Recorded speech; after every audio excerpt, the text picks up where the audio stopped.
If you are what you say you are, a superstar, then have no fear. The camera's here and the microphones, and they wanna know.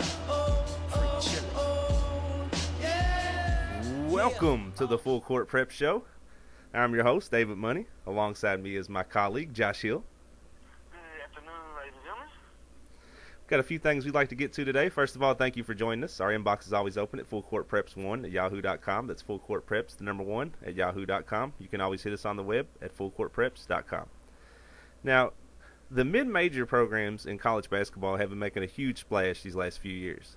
I mean, they've signed big players. They've, made it deep in the tournament. I mean, there's a couple mid-major teams that's arguably, not even mid-majors in UNLV and Gonzaga. There's arguments both ways about this, but how do you feel about the impact that these mid-major programs are having on the overall recruiting scene, Mr. Hill? I mean, if you talk about mid-majors, I don't know if you throw Memphis and Conference USA and that type of thing, but like Gonzaga, they don't play a mid-major schedule. During this conference schedule, it's not the toughest in the world, but they really make up for it in non-conference schedule early in the year. I mean, how do you think that would make, let's say a major program feel? Just for example, what if, Western Kentucky would have been able to take a John Hood away from a Kentucky? What if we get to that point one day here soon? Are these schools even going to be able to be considered mid-majors, or are we just going to be saying, that's a mid-major conference, but that's a power school in that conference? I think with the mid-majors, what they're missing from the main Division I programs is it's not players, it's not coaching. A lot of times it's just tradition. And when you get a good coach and moves into one of the smaller programs, just like Mark Few in Gonzaga a few years back, you know what I'm saying? He's bringing his style of play. Mark Few's a great coach wherever you put him. He just happens to be at Gonzaga. Now, Gonzaga, without Mark Few, is not a Kentucky. They're not in North Carolina. But when you got this guy in there running the show and recruiting the players, I mean, right now they're on the same par as any other Division I program. Now, let's touch on something else real quick, Josh. I mean, the Big East last year was clearly the best conference in America. I mean, they had, definitely the top power, the middle power. I mean, just through and through, this conference was all around, top to bottom, maybe the toughest conference of all time. One team in particular, stood out was the Louisville Cardinals. They, won the regular season title and the tournament title. Went on to have the number 1 overall seed in the tournament, and we all know the rest of the story. But, this year they're losing, a couple of key parts from that team last year in Earl Clark and Terrence Williams for sure. Now, next year they do have a decent recruiting class coming in. Peyton Siva, Rakeem Buckles, Mike Mara, and Stephen Van Treese. Now, I'm going to be real interested to see how this team, looks next year. Is it just a retooled, rebuilt team, or, will they have a little bit of struggling and growing pains with the new point guard? I think they got the players in place. I think right now the points might start being interchangeable, which Pitino has not been the best X's and O's coach, but he's good at coaching what he got. That's something he's always been good at. You know what I'm saying? Jerry Smith is a guy that's got to come in. He's got to get some buckets next year. It's going to be his job to get buckets. You need Jerry Smith to average about 16 points to 20 points a game, which 20 is probably a little bit high, but 16 might be attainable.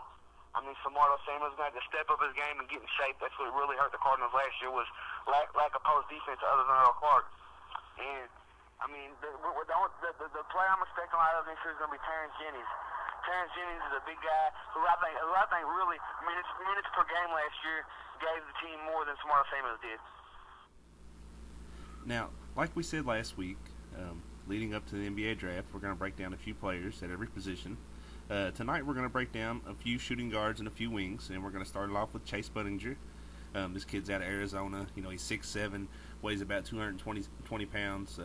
He's got great size, strength, athleticism. The only thing I question about this guy, is probably, I guess, his lateral quickness, his foot speed, but I guess he does have a good skill set. Josh, how do you feel about Mr. Budinger? I think Budinger, like you said, has a good skill set. He can put the ball on the floor. His offensive game is, I think, is ready for the NBA. Maybe not as a star, but he can contribute next year. The only thing I question, like you said, is lateral quickness, maybe his defensive. I don't know if he has a position where he can really check in the NBA. Now, another prospect that's probably really intriguing to NBA teams is Wayne Ellington. I mean, this kid has all the skills you want, in a two-guard. He's big, he's 6'5", probably close to 200 pounds. I mean, he can definitely light it up from the court, from the corners, and from the top of the arc. The only question I have about this kid is, he's pretty streaky, and will his skills, translate to the NBA? Well, I think with Ellington, like you said, you got a guy, he's going to hit you a lot of buckets. I don't see Wayne Ellington as an all-around great player, But I see him as a guy kind of like, maybe not with the, he's more of a shooter. I think with Ellington, he's going to be a guy you see in 2 or 3 years, maybe going to the mode of not as good, but maybe a watered-down Glenn Rice. Now, the last player we're going to talk about tonight is going to be Sam Young.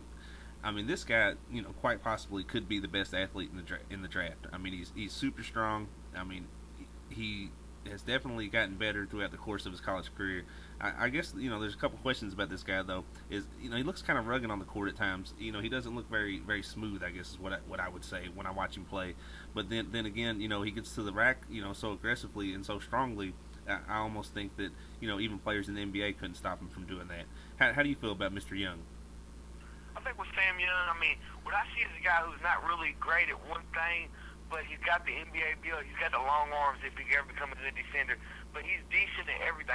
If Sam Young improved his whole skill set, he could maybe be the best player out of these 3. I think with him, I mean, he's not really the player you want him to be yet, but I see a high ceiling with Sam Young. In other news today, Billy Gillispie.